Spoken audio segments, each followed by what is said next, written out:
Hello बच्चों, नमस्तुभ्यम। मैं गुरु Kunal from E2FE।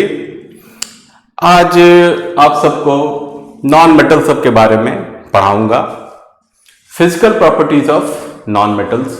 Non metals have distinct physical properties that differentiate them from metals. Here are the key ones. तो non metal सब का जो गुण होता है, जो प्रॉपर्टी होता है, वो मेटल से बहुत अलग होता है, एक तरह से उल्टा होता है, और उसी के बारे में हम सब जानेंगे। स्टेट एट रूम टेम्परेचर, माने रूम टेम्परेचर पे नॉन मेटल का अवस्था कैसा होता है, फिजिकल स्टेट कैसा होता है, मतलब वो सॉलिड होता है या लिक्विड होता है या गैसियस होता है, कैसा होता है।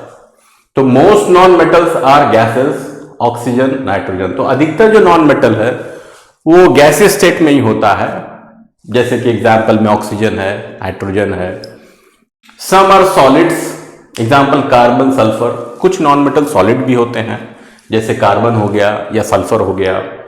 Only one is liquid, bromine. सिर्फ एक ऐसा नॉन मेटल है जो लिक्विड होता है रूम टेम्परेचर पे, और वो है ब्रोमीन। तो नॉन मेटल सब के साथ होता ये है कि नॉन मेटल सब जो है वो शेयरिंग ऑफ इलेक्ट्रॉन ज्यादा करता है, मतलब कि कोवलेंट बॉन्ड ज्यादा बनाता है, जिसके कारण कि जो बॉन्ड सब होता है वो वीक होता है। कोवलेंट बॉन्ड जो होता है जनरली आयनिक बॉन्ड से वीक होता है, क्योंकि आयनिक बॉन्ड जो है वो उसमें आयंस का फॉर्मेशन होता है, और इलेक्ट्रोस्टैटिक बॉन्ड होता है, वो चार्ज का फॉर्मेशन होता है ना, और चार्ज के बीच में अट्रैक्शन जो है वो बहुत ही ज्यादा होता है, इसलिए जो बॉन्ड होता है वो काफी मजबूत होता है, जिसके कारण क्या होता है कि जो कंपाउंड सब होता है वो काफी मजबूत होता है, और high boiling point, high melting point ऐसे कंपाउंड का होता है। कोवलेंट में एकदम उल्टा होता है, शेयरिंग होता है इलेक्ट्रॉन सबका, कंप्लीट ट्रांसफर ऑफ इलेक्ट्रॉन होता है नहीं, जिसके कारण आयंस जो है वो बनता है नहीं। तो इसीलिए आयनिक बॉन्ड बनने का कोई चांस ही नहीं है। इसीलिए इलेक्ट्रॉन का शेयरिंग होता है, इलेक्ट्रॉन पेयर का शेयरिंग होता है, और उसमें वीकनेस होता है। इसलिए जो कंपाउंड सब होता है उसका जो बॉइलिंग पॉइंट होता है, मेल्टिंग पॉइंट होता है, वो कंपेयर टू आयनिक कंपाउंड्स काफी कम होता है, लो होता है, जिसके कारण ये जल्दी टूट भी जाते हैं, जल्दी जल जाते हैं। इनका बॉइलिंग पॉइंट, मेल्टिंग पॉइंट भी काफी लो होता है। तो ऐसा देखा गया है, नॉन मेटल सब जो होता है वो आपस में जो कंपाउंड बनाता है उसमें कोवलेंट बॉन्ड का बहुतायत पाया गया है। अपीयरेंस कैसा होता है, तो नॉन मेटल सब जनरली डल होता है, ये मेटल सब के जैसा शाइनी नहीं होता है। मेटल शाइनी होता है, नॉन मेटल डल होता है, इसमें शाइन नहीं होता है, ये चमकता नहीं है।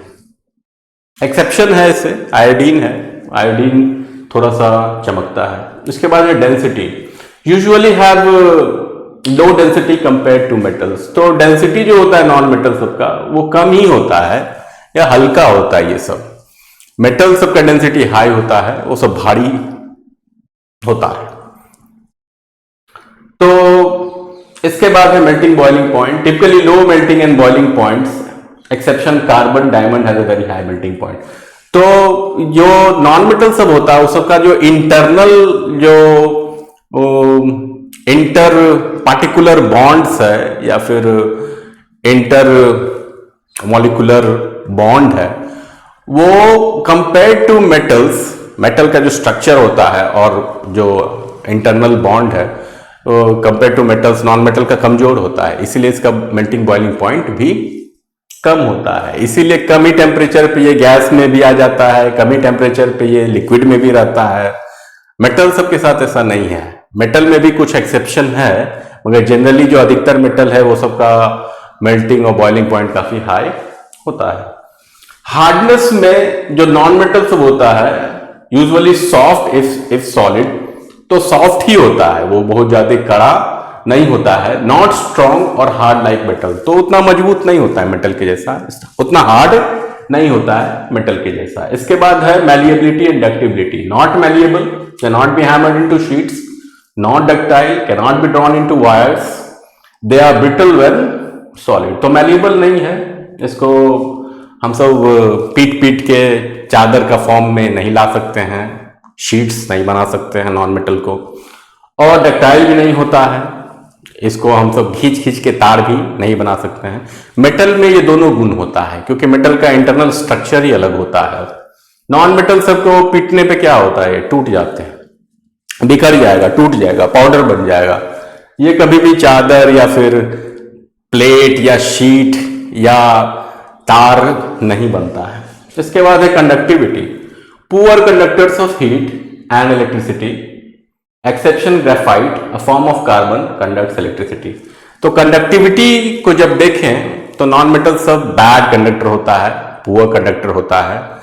ये ना ही बिजली को अपने थ्रू पास होने देता है, ना ही हीट को अपने थ्रू पास होने देता है, क्योंकि नॉन मेटल्स में वैलेंस जो होता है, फ्री इलेक्ट्रॉन होता है, जो कि वैलेंस इलेक्ट्रॉन से मिलता है, वो होता ही नहीं है, बहुत कम होता है। और इलेक्ट्रिकल कंडक्टिविटी के लिए या फिर हीट के लिए भी, हीट कंडक्टिविटी के लिए भी फ्री इलेक्ट्रॉन्स का होना बहुत जरूरी है। और कुछ कुछ अपना स्ट्रक्चर का भी उस पर असर पड़ता है कि इंटरनल स्ट्रक्चर कैसा है। तो चूंकि नॉन मेटल सबके पास फ्री इलेक्ट्रॉन नहीं होता है, ये सब बिजली को कंडक्ट नहीं कर पाता है, इसलिए पुअर कंडक्टर होता है ये सब। एक्सेप्शन भी है ग्रेफाइट, जो कि एक कार्बन का इलेक्ट्रोप है, तो ये एक नॉन मेटल है, मगर ये इलेक्ट्रिसिटी को कंडक्ट करता है। मगर उसके पीछे एक कारण है, कारण ये है कि ग्रेफाइट का जो इंटरनल स्ट्रक्चर होता है वो बाकी नॉन मेटल के कंपैरिजन में अलग होता है। ग्रेफाइट सॉफ्ट होता है और उसमें लेयर बना हुआ होता है, और लैटिस होता है, मगर 3 डायमेंशनल लैटिस नहीं होता है। उस सब के कारण, इसी सब के कारण जो ग्रेफाइट है वो गुड कंडक्टर ऑफ इलेक्ट्रिसिटी होता है, और ग्रेफाइट एक्सेप्शन है, वो रूल में नहीं आता है। इसके बाद है सोनोरिटी। तो नॉन मेटल सब जो होता है नॉन सोनोरस होता है, ये सब बजता नहीं है जैसे मेटल सब होता है। मेटल सब को पीटने पे वो आवाज करता है और बजता है देर तक। नॉन मेटल के साथ ऐसा नहीं होता है, नॉन मेटल को पीटने पे नॉन मेटल टूट जाता है, बिखर जाता है, पाउडर बन जाता है। तो हम सब नॉन मेटल के प्रॉपर्टी सब के बारे में पढ़ रहे थे कि नॉन मेटल क्या होता है और नॉन मेटल कैसे बिहेव करता है, इसका फिजिकल प्रॉपर्टी कैसा होता है। हमारे साथ जुड़िए, हमारे चैनल से जुड़िए, हमारे साइट से जुड़िए, हमारे ऑर्गेनाइजेशन से जुड़िए। आजकल अच्छा एजुकेशन मिलना बहुत मुश्किल है, अच्छे टीचर मिलना भी बहुत मुश्किल है। बढ़िया बढ़िया स्कूल सब में भी आजकल अच्छा पढ़ाई नहीं हो पाता है, और हम सब अपने तरफ से पूरा कोशिश कर रहे हैं कि बच्चों को एक अच्छा हाई क्वालिटी एजुकेशन दें। और इसीलिए हमारे चैनल को सब्सक्राइब कीजिए, लाइक कीजिए, हमारे साइट e2fe.in को विजिट कीजिए और देखिए कि आपका ज़रूरत क्या है और किस तरह से आप लाभ उठा सकते हैं, और आगे बढ़िए। धन्यवाद।